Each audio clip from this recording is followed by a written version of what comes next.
하나님 말씀 우리 함께 보도록 하겠습니다. 베드로전서 4장 7절에서 11절 말씀입니다. 베드로전서 4장 7절에서 11절 말씀.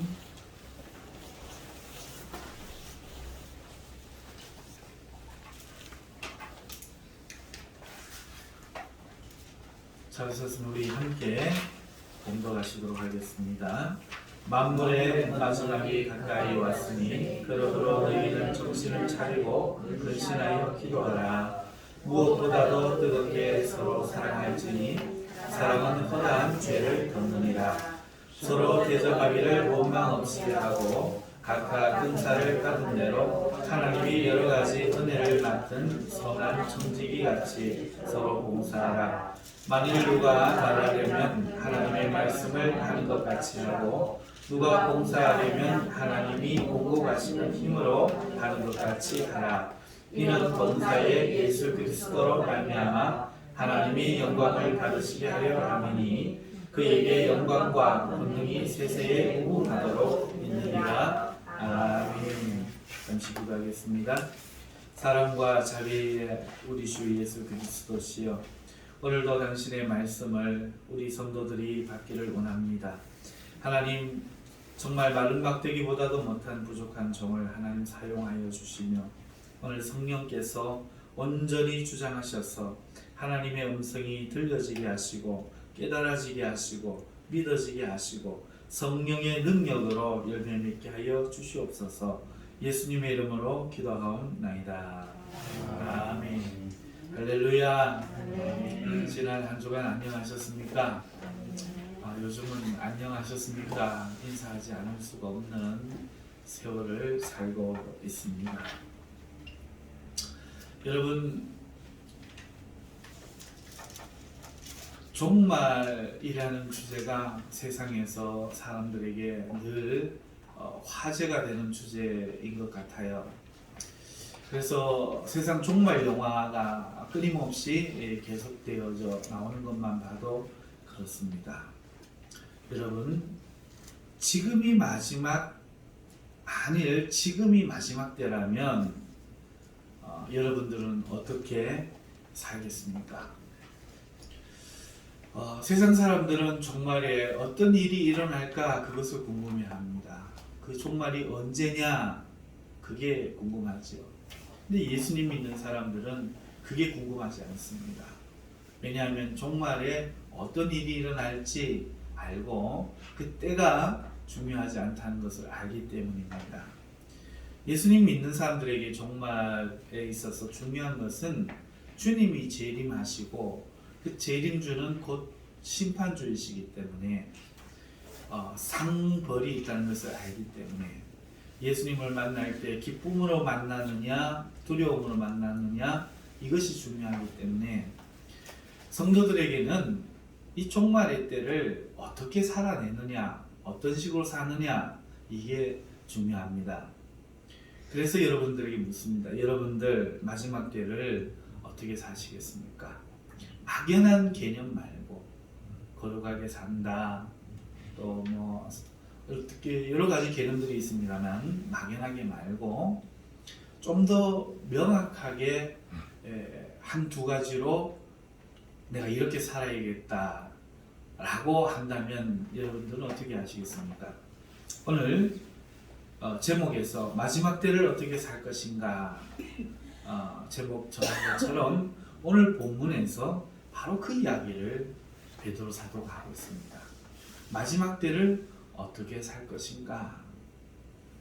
예수님이 이 땅에 계실 때 저희들에게 들려주신 이야기가 하나 있습니다. 누가복음 16장에 나오는 이야기인데요. 한 청지기 이야기입니다. 부자가 한 사람이 있었는데 이 부자가 자기 재산을 관리하는 청지기를 두었습니다. 그런데 주위 아는 사람들을 통해서 그 청지기가 자기 돈을 낭비하고 있다는 소식을 듣게 돼요. 그래서 이 부자가 청지기를 부릅니다. 매우 화가 났습니다.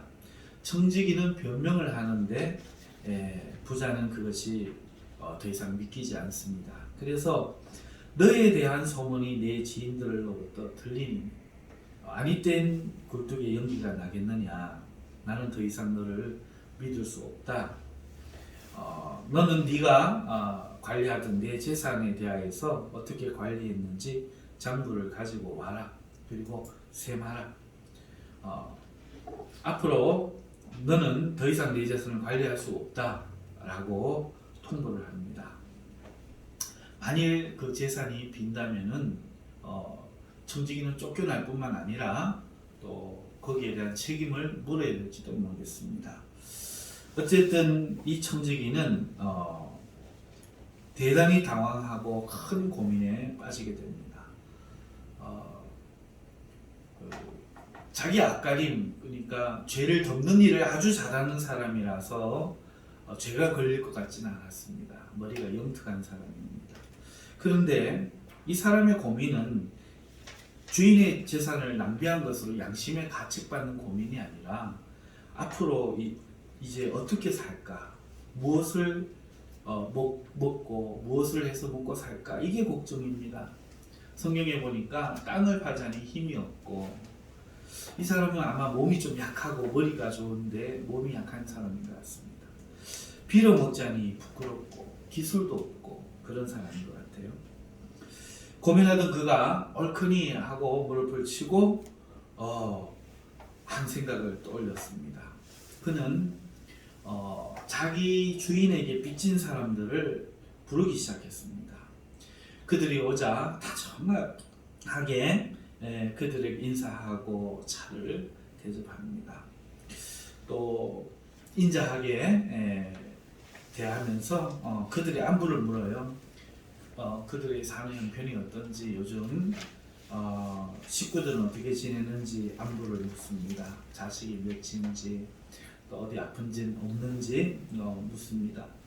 그리고 이제 마지막으로 그들의 빚이 얼마인지, 얼마나 빚졌는지를 물어요. 어떤 이는 기름이 100말이나 빚졌다고 말합니다. 여러분, 기름이 100말이면 굉장히 많은 빚입니다.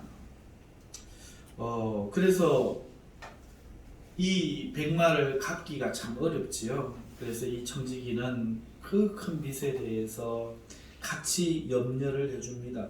어떻게 그 빚을 갚을 수 있는지 염려해 주다가 주의를 물립니다. 그리고는 빚 증서를 가지고 와서는 여기에 빨리 100말을 50말로 고치라고 조용하게 이야기합니다. 빚진 자는 그런 청지기의 행동에 그만 눈물을 흘립니다. 오늘 봤는데 이 사람 정말 따뜻한 사람이구나. 그래서 고마워하면서 나갈 때는 정말 형제 한 사람을 얻은 양, 평생 은인을 얻은 양, 그렇게 거듭거듭 인사하면서 고마워하면서 나갔습니다. 청지기는 또 다른 빚진 자도 똑같이 그와 같이 행동을 했어요. 밀을 백성이나 빚진 자에게도 50석으로 고치게 한 것이죠. 그렇게 큰 빚진 자들의 빚을 청지기는 탕감해 주기 시작했습니다. 물론 나쁜 일이죠. 그들은 한결같이 큰 감동을 받았고 눈물을 흘렸고 의형제를 맺을 것 같이, 마치 정말 평생 친구를 얻은 것 같이 그런 기쁜 마음이 돼서 돌아갔습니다. 이것은 다 청지기의 그 계산에 의한 행동이었어요.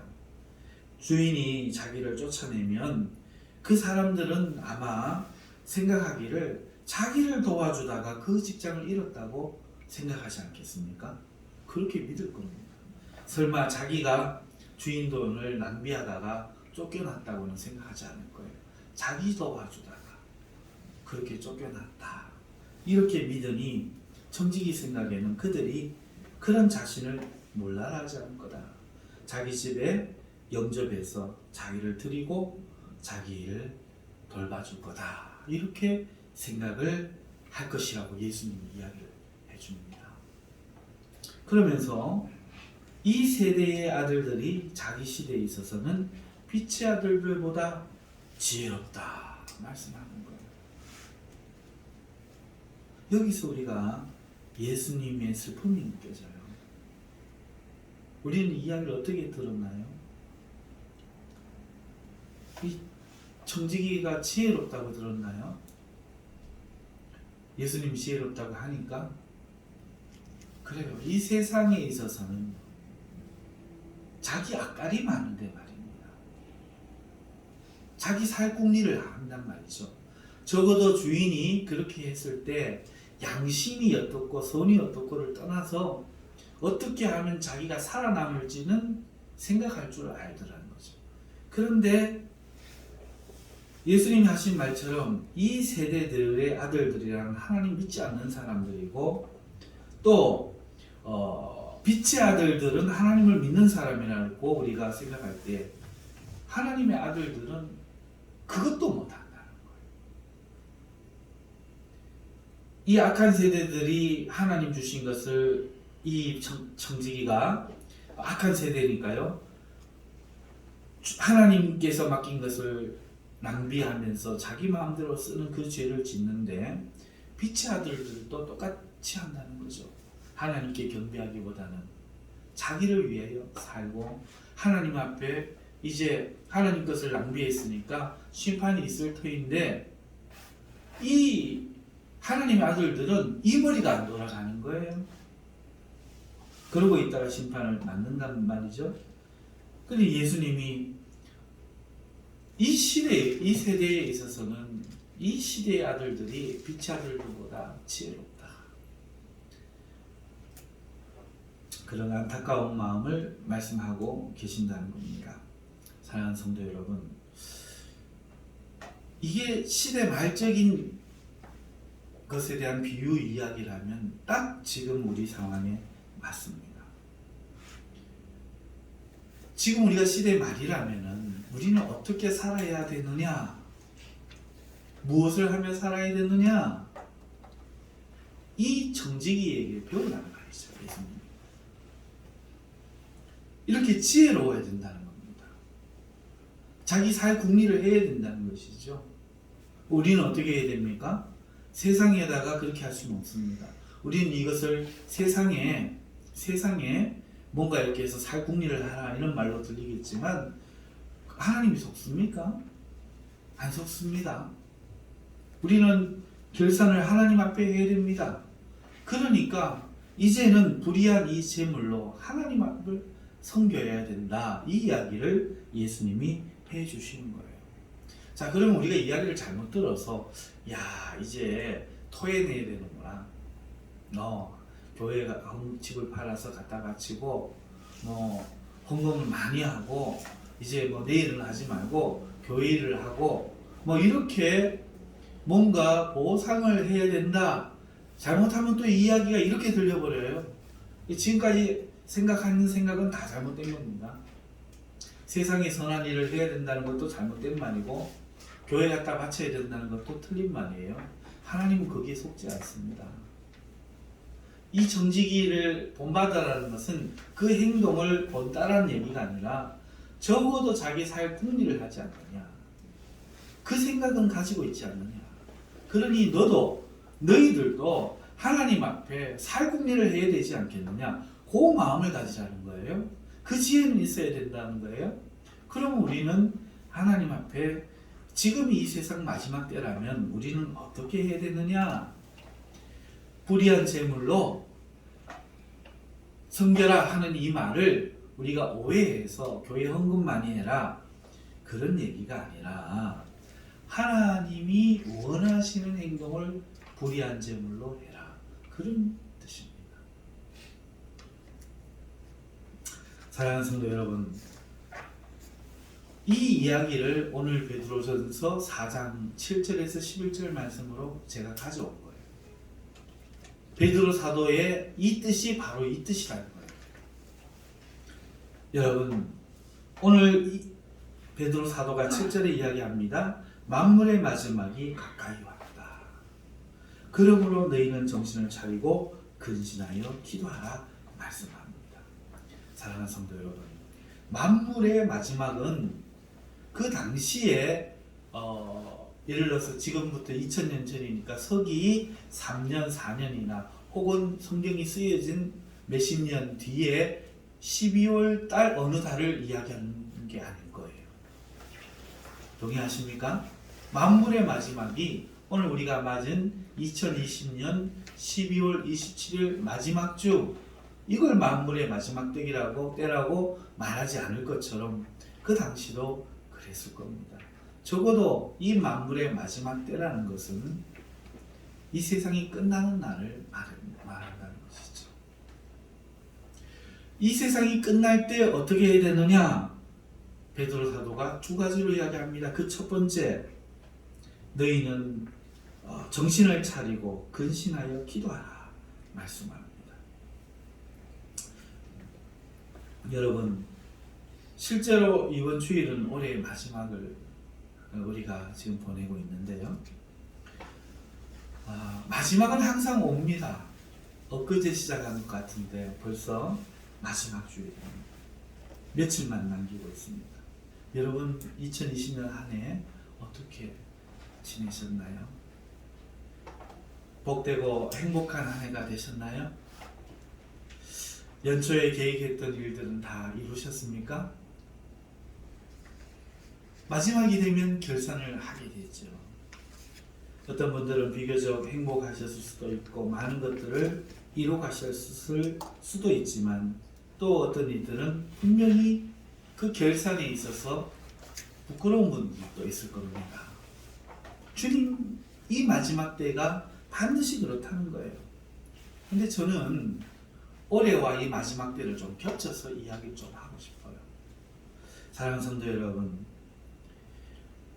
오늘 이 마지막 한 주 며칠을 살면서 지나온 2020년의 한 해보다 저는 다가올 며칠 뒤에 다가올 21년 한 해가 더 걱정이 됩니다. 왜냐하면 큰 재앙이 저는 예상이 되기 때문에 그래요.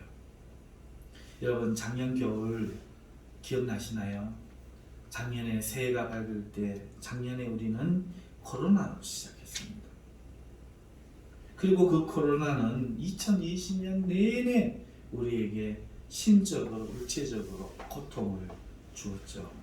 여러분, 안 쓰던 마스크를 우리는 지난 1년간 항상 써야 했는데 그건 너무나 힘든 일이었어요. 가슴이 답답했습니다.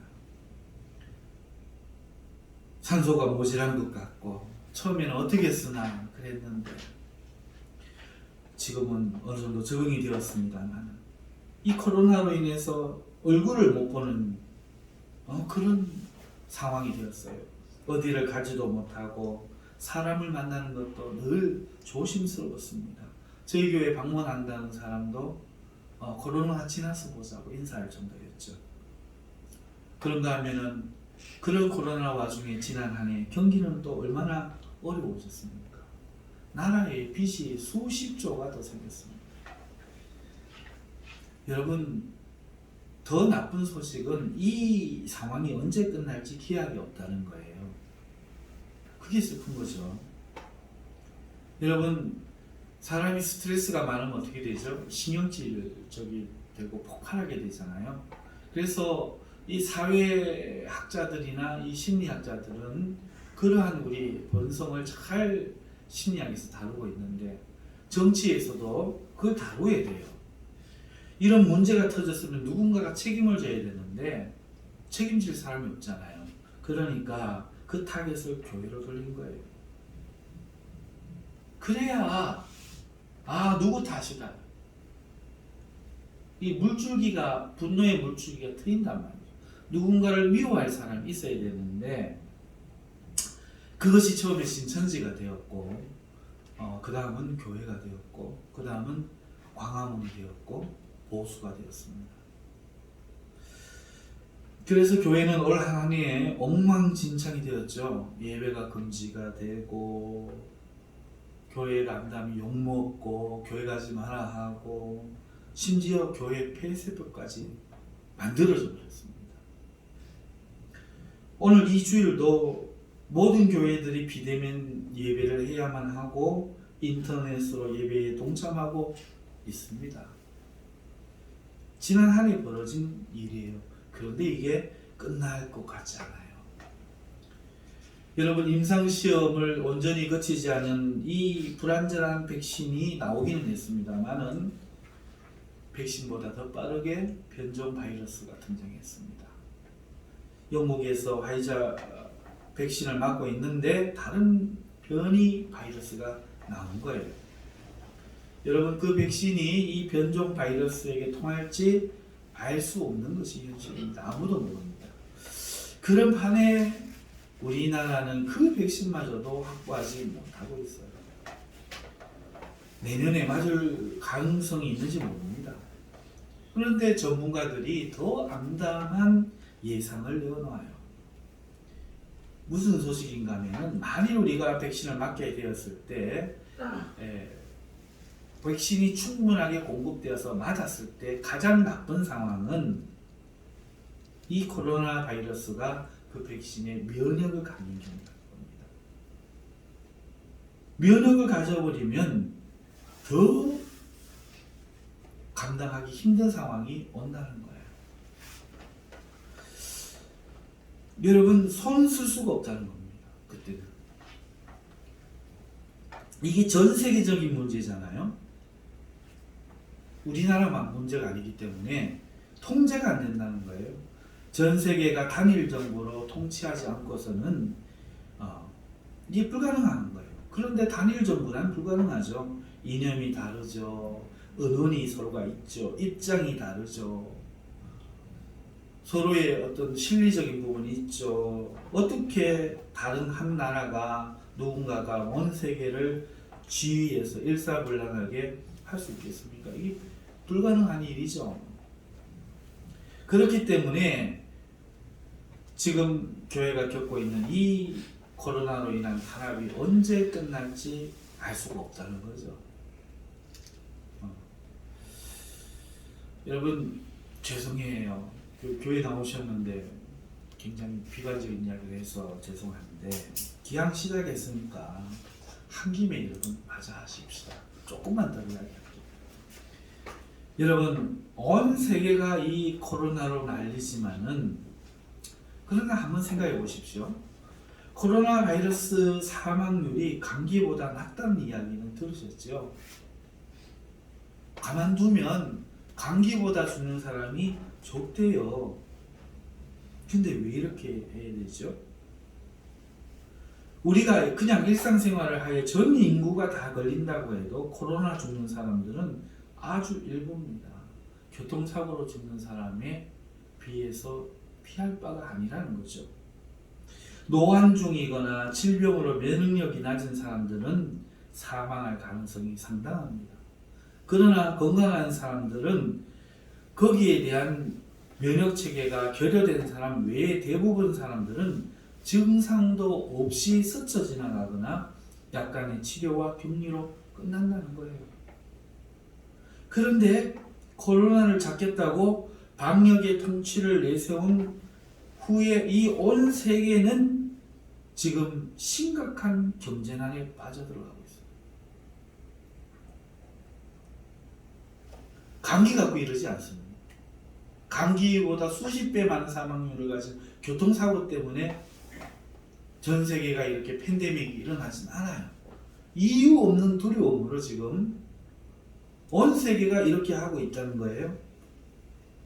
그 바람에 경제가 지금 파탄나고 있는데 수없는 직장들이 우리나라에서 지금 문을 닫고 있죠. 외국 말하지 않고요. 많은 회사원들이 무급휴가로 지금 내몰리고 있습니다. 가을날 떨어지는 낙엽처럼 폐업이 속출하고 있어요. 폐업하는 사람들은 그래서 속편한 사람들이에요.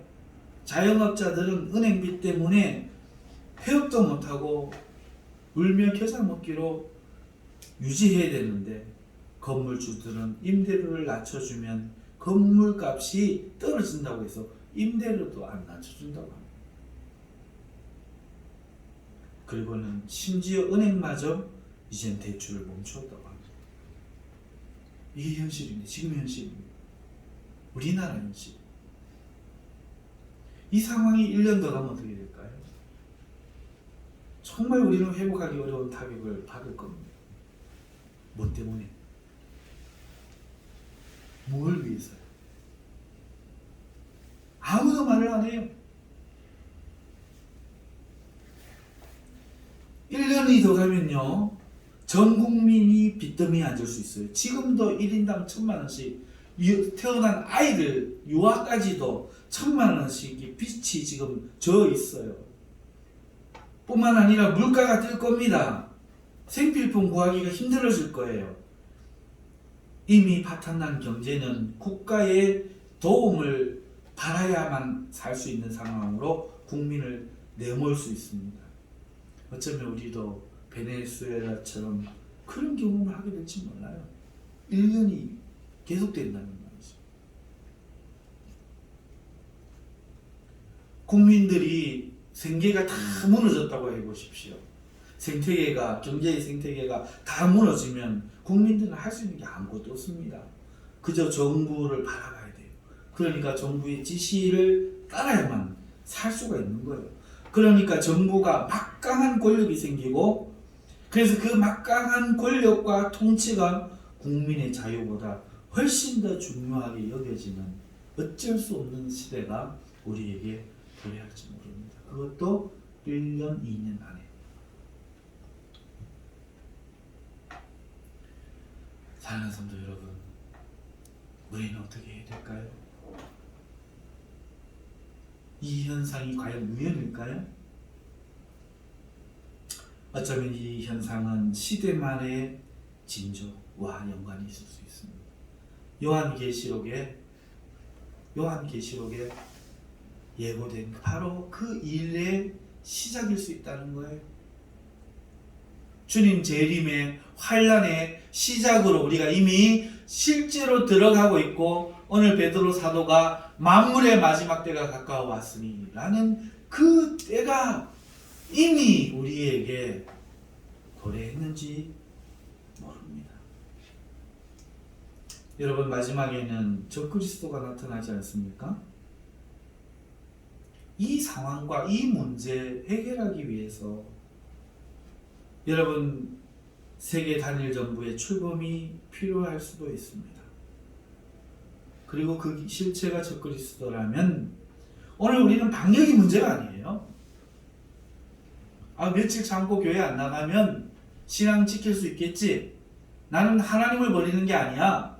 국가의 건강을 생각하는 거지. 라는 차원의 문제가 아니라, 이것은 신앙인으로서 죽느냐 사느냐의 문제일 수도 있다는 거예요.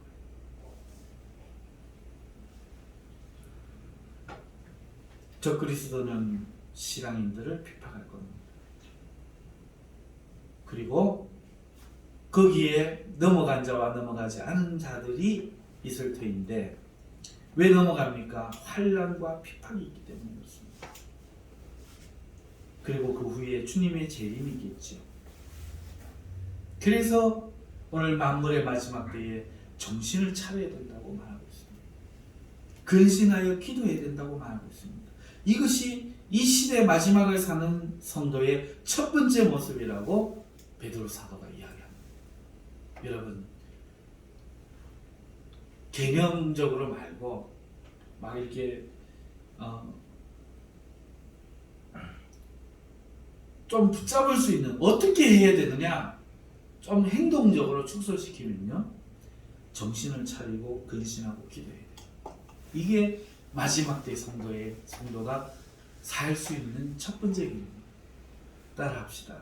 정신을 차리고 근신하여 기도하자. 지금이 정신을 차려야 돼요. 무슨 정신입니까? 내가 지금 어디에서 살고 있는가? 내가 누구인가? 지금이 어떤 상황인가? 지금 게임이나 하면서 돈이나 벌면서 시집가고 장가가면서 다 사기 위해서, 직장에 가기 위해서 과연 그럴 때인가? 아니면 지금 마지막 때인가? 분별을 해야 된다는 거예요. 불행 제 설교가 틀렸으면 좋겠어요. 마지막 때가 아니었으면 좋겠어요. 저도 2000년 동안 마지막 때가 아니었는데,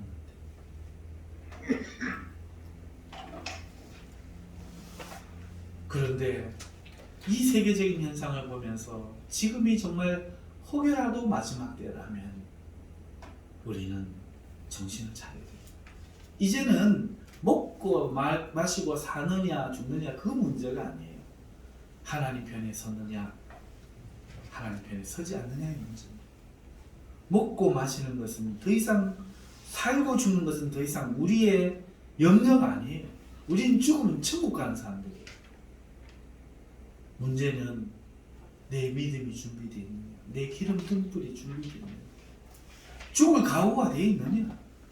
주님 오셨을 때 부끄럽지 않게 주님 기다리고 있었습니다 라고 만날 그 믿음이 준비되어 있느냐, 그거예요. 주님은 구원하러 오시지 않습니다. 구원하러 2000년 전에 오셨고 지금은 심판하러 오시는 거예요. 더 이상 안 봐줍니다. 주님을 믿고 세상을 떠나 주님을 향하여 살아온 사람들은 거룩한 신부로 인정받아서 내가 목숨 걸고 너를 구했는데 너도 목숨 걸고 나를 사랑하니 나의 신부가 될 자격이 있다 하고 슬기로운 다섯처럼 데려갈 것이요. 정신없이 정신 못 차리고 졸고 있었던 어리석은 다섯처녀는 버림을 받는 겁니다. 지금이 마지막 때라면 이거는 권면사항이 아니라 필수사항입니다. 정신을 차려야 돼요. 그리고 믿음을 준비해야 됩니다. 그러기 위해서는 우리가 근신해야 됩니다. 근면하게 성실하게 자기 자신을 채찍질하며 기도 자리에 있기를 힘써야 됩니다. 왜 그렇습니까? 우리 안에서 아우성치는 육의 소리를 이기기 위해서 그렇습니다. 두려움과 유혹과 협박을 이겨내는 것은 오늘 우리 전사님 기도하신 것처럼 성령의 능력 외에는 없는 것입니다. 그래서 성령으로 이겨낼 수 있도록 내 세상의 관심, 내 인간의 본성에 둔 관심들이 주님께로 옮겨가는 능력이, 일이 성령으로 말미암아 나타나기를 근신하여 기도해요. 이게 첫 번째 일입니다. 두 번째, 어떻게 해야 되느냐? 베드로 사도는 말합니다. 무엇보다도 뜨겁게 서로 사랑하라 이야기합니다. 지금은 사랑할 때입니다. 여러분, 왜 사랑해야 됩니까? 불의는요, 사랑을 쉽게 합니다.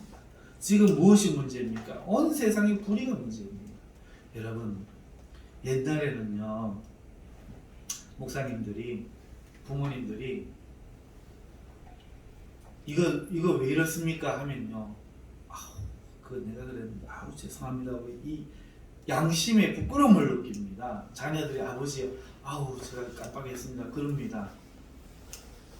공개석상에서 누군가 나와서 자네 조부가 나라를 배신했던 분 아닌가 한마디만 하면요, 자식들까지 죄인이 됩니다.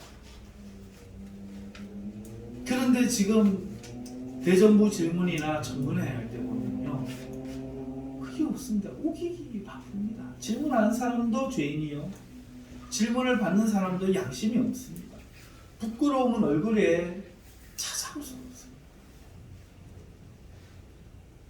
교회도 부끄러움을 찾아볼 수가 없어요. 목사들도 부끄러움을 못 느낍니다. 성도를 더 못 사랑한 부끄러움, 더 기도하지 못한 부끄러움, 이 찾아볼 수가 없어요. 성도들도 마찬가지입니다. 하나님 앞에 충성하지 못하는 부끄러움, 세상의 빛과 소금이 되지 못한 부끄러움, 이 찾아볼 수가 없어요. 주인에 대해서 당당하게 왕으로 앉아 있습니다. 대정부 질문에서 그러다 보니까 양심의 가책을 느끼는 사람들에게 무언가를 지적할 때 제가 사퇴하겠습니다. 그건 제 잘못입니다. 죽을 죄를 졌습니다. 혹여 그래도 맡기신다면 제가 정말 사죄하는 마음으로 봉사하도록 하겠습니다. 기술은 있는데, 제가 전문 지식은 있는데, 그건 맞습니다. 국회의원 지적하신 대로 제가 부끄럽게 살았습니다. 이게 하나도 없어요. 사랑하는 성도 여러분, 그러고는 막말을 막 뱉어냅니다. 소설을 시내부터 시작해가지고 막말을 막 씁니다. 서로가. 그럼 어떻게 됩니까? 인간을 환멸합니다. 지금 이때는요, 사랑이 식어요. 불법이 성행하기 때문에 그래요. 여러분의 윤석열 총장이 사법부가 법대로 했는데 정부는 그 살아있는 권력에 대해서 수사를 했다놓고 등용을 해놔놓고 살아있는 권력에 반대가 된다고 지금 쳐내려고 하면서 180석이라는 그 힘으로 탄핵을 시키려고 합니다. 다시. 여러분, 불법이 성함으로 많은 사람의 사랑이 식어지리라. 마태복음 24장 12절에 예수님 말씀하셨습니다. 불법이 성행함으로, 불법이 많이 행해짐으로 많은 사람의 마음에 사랑이, 인간에 대한 사랑이 식어지리라. 여러분, 왜 우리가 사랑해야 되는가 하면요, 여러분, 이 사람 마음속에 사랑이 식어졌기 때문에 그래요. 불의 때문에. 성도들 가슴이 싸늘해집니다. 누군가 아파도 눈물이 안 흐릅니다. 더 이상 죄 때문에 회개할 때 눈물 나오지 않습니다. 찬송을 부를 때 더 이상 눈물이 안 나옵니다. 마음이 식었어요. 또 잔인한 교통사고, 잔인한 영화, 막 폐륜과 같은 영화, 드라마, 그런 모습들을 늘 봐놓으니까 심령이 완전히 메말라가지고 성도들마저도 마음에 사랑이 식어버렸어요. 그래서 그것을 다시 일깨우는 것은 사랑밖에 없는 거예요. 그래서 사랑의 불을 꺼뜨리지 않기 위해서 성도는 다시 이 마지막 때에 사랑을 해야 되기 때문에 베드로 사도가 그 식은 사람 회복하라고 무엇보다 뜨겁게 서로 사랑하라. 뜨겁게 서로 사랑하라 말씀하고, 제가 목이 좀 쉬었죠. 새벽에 기도하는데 마음이 너무 아파요. 하나님, 내 믿음에 이게 도가니가 되었어. 하나님의 진리가 성령으로 용광로에서 샘물이 녹아가지고 뜨거운 샘물이 되어진 것처럼 하나님의 진리가 내 안에서 녹아가지고 설교할 때 이 뜨거운 진리가 성도들 마음에 부어져 그들의 마음도 도가니가 된 역사가 일어나게 해달라고 기도를 하면서 목이 좀 쉰 것 같은데, 그러면서도 제 눈에 그 뜨거운 눈물을 펑펑 흘리지 못해요. 막 녹아나는 마음 아니에요. 그만큼 상처가 많은 거죠. 우리는 지금 이런 현실을 살고 있어요. 우리는 이 사랑의 도가니, 사랑의 용광로, 믿음의 용광로를 다시 사랑의 물로 데펴야 됩니다. 사랑에서 나는 믿음이라고 말했어요. 우리의 믿음 안에, 이 믿음 안에 사랑만이 우리의 믿음을 다시 용광로로 뜨겁게 만들 수 있는 겁니다. 그래서 이 마지막 때의 두 번째, 우리는 뜨겁게 서로를 사랑해야 됩니다. 그게 주님의 계명이에요. 사랑에 대해서 착각하는 게 뭔가 하니까 좋은 감정이라고 생각해요. 사랑해 막 이럽니다. 그러면 나쁜 얘기도 하지 않고 좋은 얘기만 하고 좋은 감정만, 이걸 사랑이라고 생각해요. 그 사랑 아닙니다. 그거는 필레오 에로스일 때 그렇습니다. 진짜 사랑은요,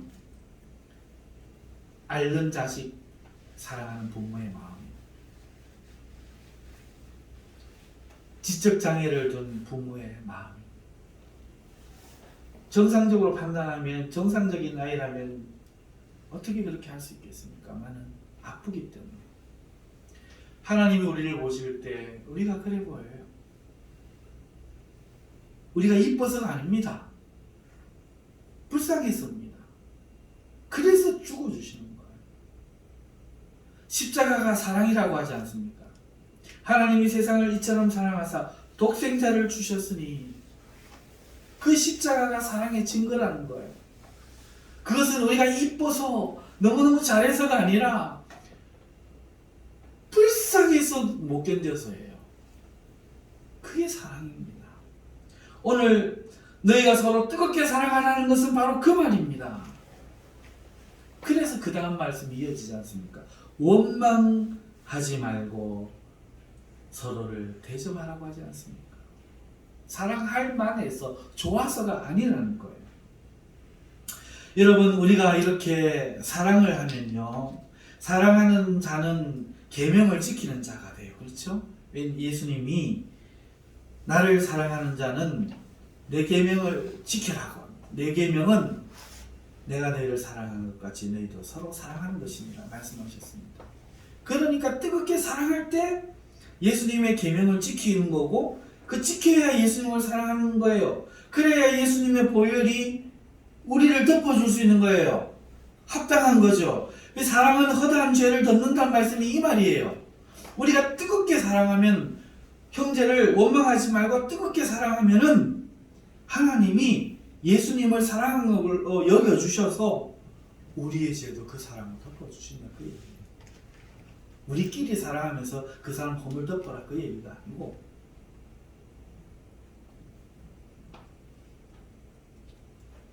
그런데 우리끼리 사랑할 때는 어떻습니까? 여러분, 힘듭니다. 우리가 서로 죄인이거든요. 허물이 많은 사람들이거든요.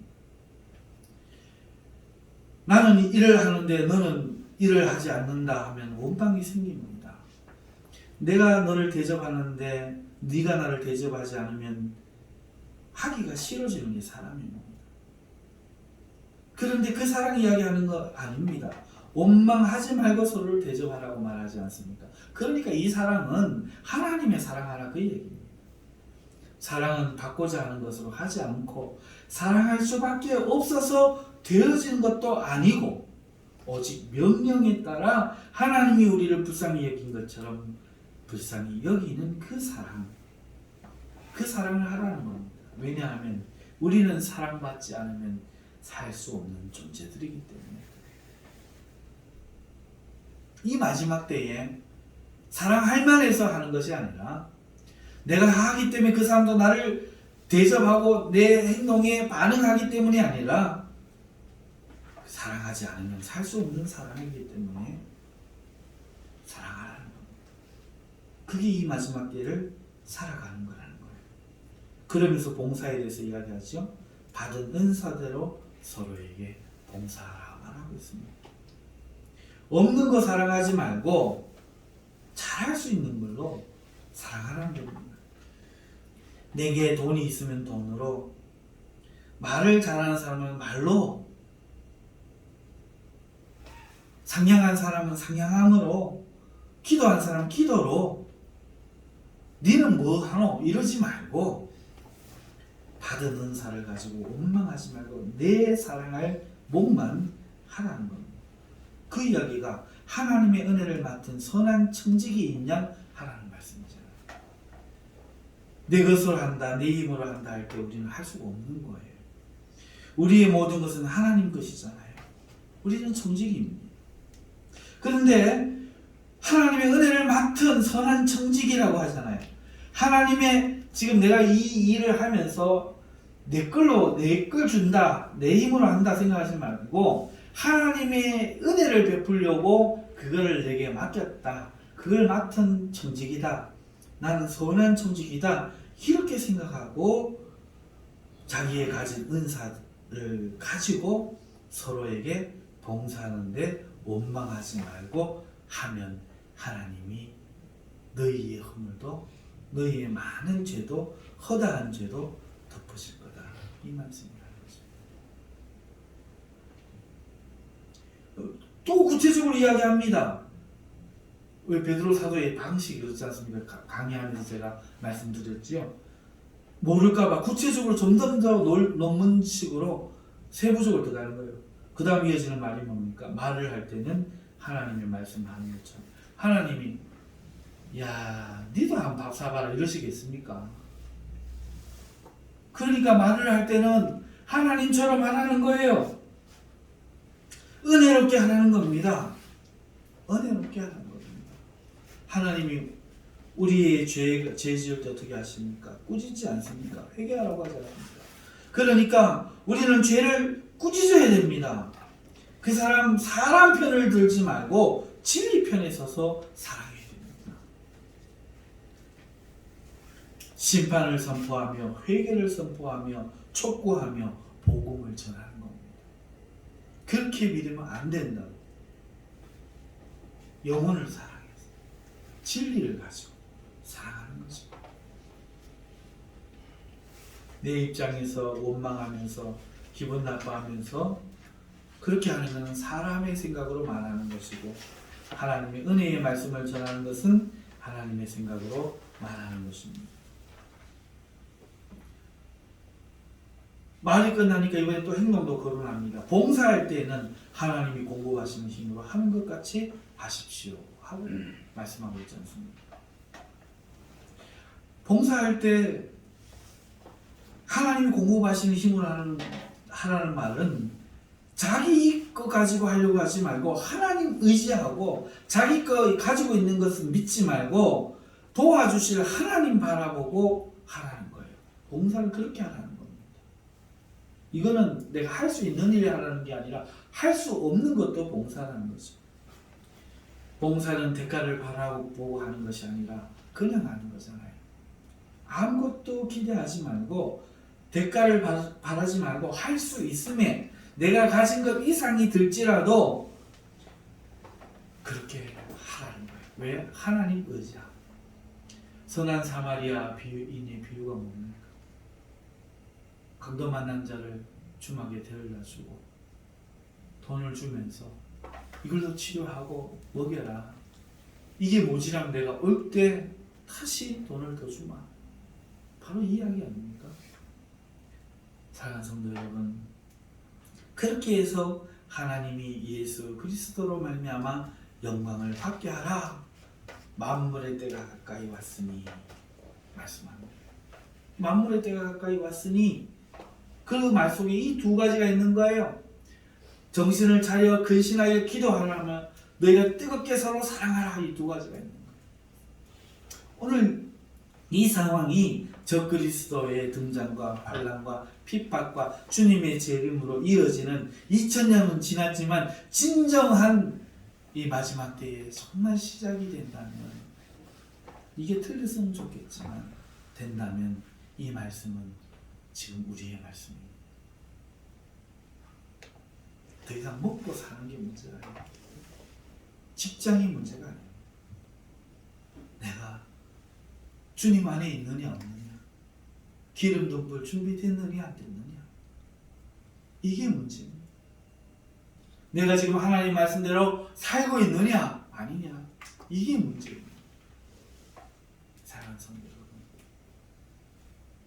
성령으로 깨달아지시기를 주님의 이름으로 축원합니다. 말씀을 맺겠습니다. 오늘 우리는 연말로서 마지막을 보내면서 동시에 이 시대 말로 들어가고 있는 것 같습니다. 지금은 무적행에 갇혔던 사탄이 요한계시록에 말한 것과 같이 잠시 놓인 것 같습니다. 사탄이 그 권세를 휘둘러 자신들의 세력을 모으고 세계를 이미 장악하여 교회를 대적하려고 그 모습을 드러내는 때인 것 같습니다. 지금 보고 있는 현상이 그렇다고 저는 목회자로 여겨집니다.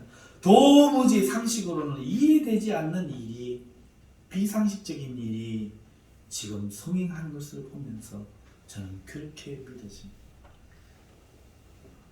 따라서 우리는 놀라고 두려워하고 슬퍼할 것이 아닙니다. 지금 우리는 그걸 인정 안 하니까 어떻게 사람들이 저럴 수가 있지? 어떻게 저렇게 못 깨달을 수 있겠지? 어떻게 교회가 저럴 수 있지? 절망합니다만은 이게 마지막 때라면 놀랄 필요가 없는 거예요. 정상이 아닙니다. 두려워할 슬퍼할 필요가 없습니다. 이미 슬퍼할 때가 아닙니다. 지금은 깨어 정신을 차리고 기도하면서 마지막을 준비하며 살아가요. 각오를 해야 된단 말이에요. 매일의 삶을 기도하기 힘쓰고 회개하는 일에 힘쓰고 복음을 위해 살아야 돼요.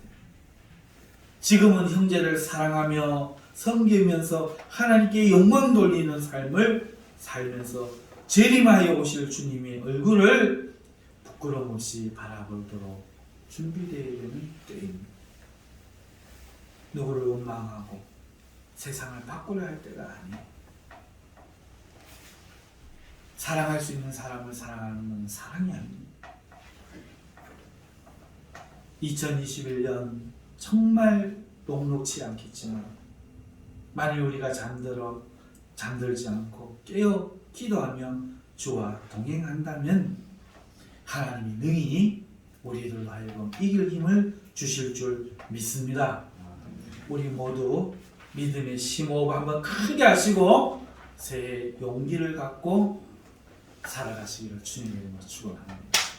기도하겠습니다. 걸어가신 하나님 아버지, 철없던 아이들 정신을 차려야 될 때가 있고 철이 들어야 될 때가 있습니다. 지금이 그때인 것 같습니다.